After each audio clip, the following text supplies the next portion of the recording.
Hey guys, welcome to another crochet diary. This episode was specially requested mainly by Sunny, so shout out to you, Sunny. We're going to take a walk through all of my completed whips, and these include things that are my personal items. They're not for sale anywhere. They're things I may use around the house or wear, or that I made for family members. So let's get into it. So first up is this doily. I guess people call them doilies. I've been saying mandala for the longest time, but whatever you want to call it. I use it to hold a plant that is on my dining room table. Originally, it was not under the plant. Then I realized I was scratching the hell out of my table, and that table is very special because Guy made it all by himself. Yes, he is amazing.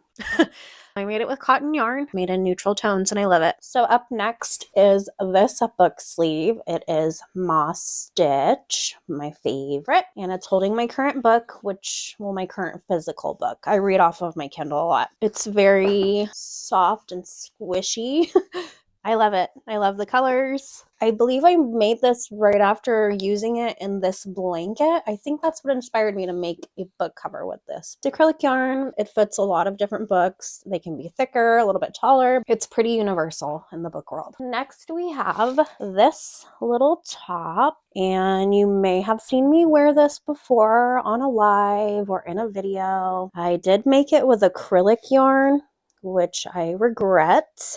It's pretty, it just doesn't feel the best when I'm wearing it. It is a DK weight yarn, so I thought I could get away with it. I wear it every once in a while, mostly just for videos or live streams. I do plan on making another in cotton. I did follow a pattern for this, but I decided this is inspiring. I'm going to try it out on my own and just change quite a few things. We'll see when I get there. Here is a little video of me wearing it. It's very pretty. The yarn is from Hobby. Up next is another wearable, and this one I know I've worn in a live stream. It's this cotton little cropped sweater. The sleeves kind of stretched out, but it's fine because I just roll them up once when I do wear it, and it's no big deal. Now I know this cotton did stretch quite a bit, but for the rest of it, like the body of the top, it stayed fine. I didn't block it. It is an MJ's off the hook pattern, and I used some kind of sugar wheel cotton from Hobby Lobby. Got to stand up a little bit for some of these. So up next is a blanket that I made for Guy, and hopefully I can hold up enough. Don't mind my boxes, as you know,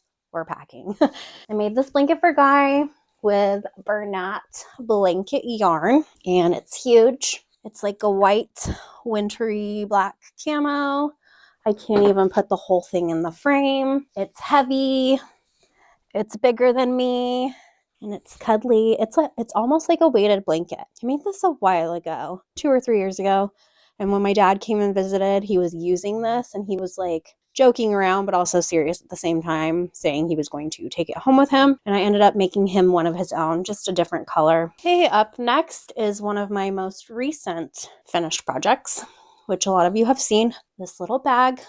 It's just going to be a project bag. I made it for me. I used 4 different purples. It is acrylic yarn, and I used thermal straps or thermal stitch for the straps because it doesn't really stretch out. It's just a little project bag. There's a little stitch marker charm on there. I just decided to leave it because it kind of matches. Up next is a little plushie that I made for Riley. I believe I made it in 2023. I don't know without going back through my camera roll. Just this little crochet heart plushie. He has glittery blue eyes. This is the first one I made. I've made one other, and I think Mama Riz actually bought it during a market. It's a free pattern. I don't know where I found it, but if you're interested, let me know, and I will try to look it up and then add it to a comment or description. It's Riley's little heart dude. While we're on the subject of Riley, this is one of my favorite things I ever made because it came out so well. He was excited because he loves the colors. He's a big camo kid. So it's this little cardigan. It's just open, no buttons or anything. These are the sleeves. This was in, I think, MJ's Off the Hook, but I might be wrong actually. I'd have to go back and look. Kind of hard to see what's happening there. Maybe if I put it on a hanger. Okay, I don't know if that really helped, but he loved it. He was so cute in it. I have a picture of him in it, but I don't really want to share his face with the internet, so I'm keeping that private, but that is his little cardigan. I think it's adorable. I'm very proud of that one. So up next is another project that I made for Riley, and it's also featured in one of the very first shorts I ever made on YouTube. Let me make it a little cool reveal for you. So this was for Riley. Ready? Look at that. Look at that. It's pretty big too. Like, it's touching the floor, and this is how big it is compared to me. And I'm just a little bit over 5 feet tall. So I made him a Lightning McQueen blanket when he was, I think he might have been 2 years old when I did this. I purchased the pattern off of a website that doesn't exist anymore. It's all in single crochet, and it was the very first, they're called Grafgans. The very first Grafgan blanket I have ever made, and it came out awesome. I love the checkered stuff at the top and the bottom. I love how the flag has like a little bit of movement to it. So that is another one that I am extremely proud of. Next is, whew, my hair's in my face. Just this little beanie I made for my mom. I need to send it to her clearly, and I will at some point. But yeah, she requested these colors, and I made it for her. Coming to you at some point, Mom. Okay, so I think this is my last wearable that I have. I'm working on more though. This was the first wearable I ever made, actually. But it is also MJ's Off the Hook. Her patterns are awesome, you guys. Like, even if you don't purchase it, the video tutorial is enough to get you what you want from a pattern. It's this little cropped cardigan. And again, the sleeves ended up stretching out. Can't remember what this yarn is, but I bought the yarn that she used in her pattern, just in a different color. I think she made hers in like white, but I used this fun like emerald green. And then here are some pictures of me wearing it. Sorry, I don't feel like modeling today. I'm very proud of it, other than I don't entirely like the buttons I used, but it's all I had at the time. Now I have these brown wooden ones that I think would look really good on it, but I'm just going to leave it. I really should wear that. I want to make another one. Next is the very first blanket I ever made. And sometimes I feature it just as a background prop in my live streams. It's a corner to corner daisy blanket. I think it's so cute. I think this looks good for a beginner. I mean, there's no ends coming out, like nothing, no holes, nothing. It just, I think it looks pretty good. This, I found like, I think the graph on Pinterest, I don't know if it had directions, and I don't know if I could ever find the pattern again, but I found it somewhere in Pinterest land. Okay, so up next is a top I made, and then I put it on. Hated it right away. It's cute, but again, I used acrylic yarn. I have learned, don't do that for wearables. Maybe for a cardigan or something, but when it comes to like tops and things, no. It's this little granny square top. And I say it like that because, Sunny, I made granny squares. But the yarn is really cool, but the feeling on your body is not so cool. Sorry, I'm probably hitting my mic. I put it on with some high-rise jeans. It looked cute, but I was like, I don't think this is going to work. So I think I'm just going to leave it. I don't think I'll ever frog it because that's just too much work. I have another book sleeve. This one is with metallic yarn, and it has a button closure this time. You can kind of see this. It's not a seam, but it's like where I color changed each time. I was trying to figure out the best way to not let that show, and I didn't figure it out. I have this little ghost. It's supposed to be wall art. I never put the wooden dowel on, but then I was thinking I could frame this. That would be cool. A framed piece of crochet art. But if you like this, the pattern is on my Etsy, and I will link it down below. Another wall art. I make all these on Stitch Fiddle. This little Christmas tree, I made some of it during a live stream. And then I didn't like the way the star came out because it just didn't look so much like a star once it was actually crocheted. So I just crocheted a star and then stitched it on. See? Doesn't really look like a star. This pattern isn't for sale right now because I want to edit it to take that out of the graph and just include directions on how to do this instead. Later this year, it'll be there. And next I have this sunflower.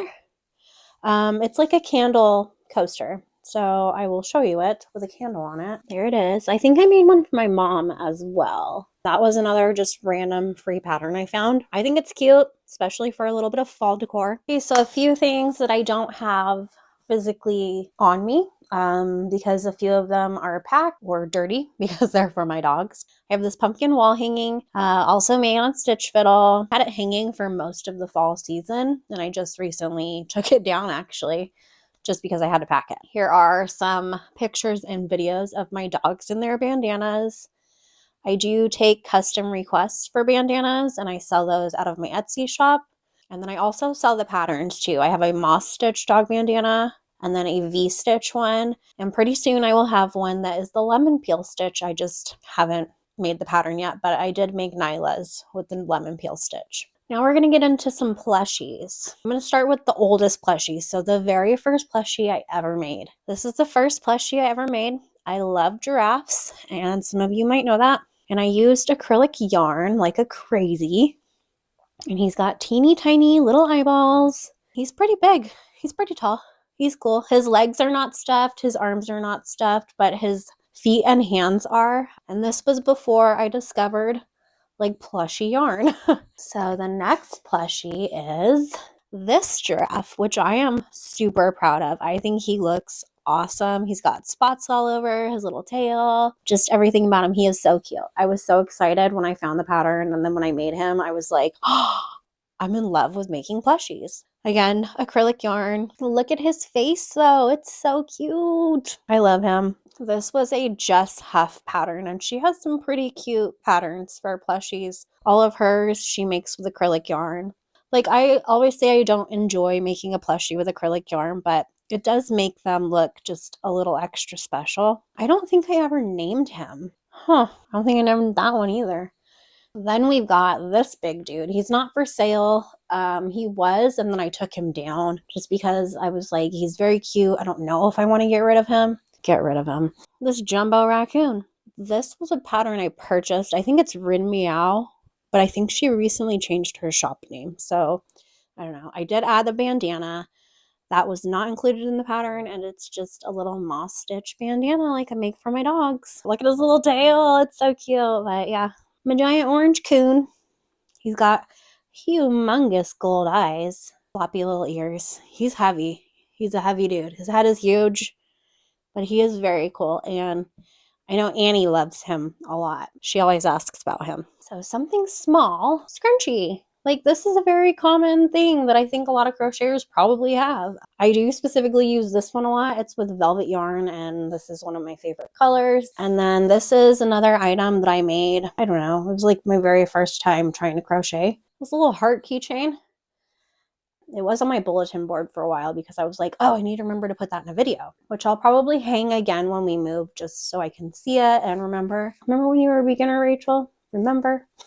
So my last thing I have to show you is this sunflower garland, which is hanging just in the living room on our little entertainment center. I need to take it off to pack it. I think I have a pattern for it in my shop. I don't remember, actually, now that I'm saying that. Please don't mind my dust. One more, my little heart. I'm calling these like candle coasters. I have some other ones that I did make too. This was the first, then I made this, and then we made this during a live stream. This pattern's available on my Etsy. This one is not yet, but it will be. I just have to take the time to write it out. And here is the little video of it being used with my candle. So that brings us to the end of this video. I hope you enjoyed it. Let me know in the comments what your favorite project of mine is. And if there's a pattern that you're wondering about, just let me know. I'll try my best to put them in the description. I hope you enjoyed watching. Thank you for being here, and I'll see you guys soon.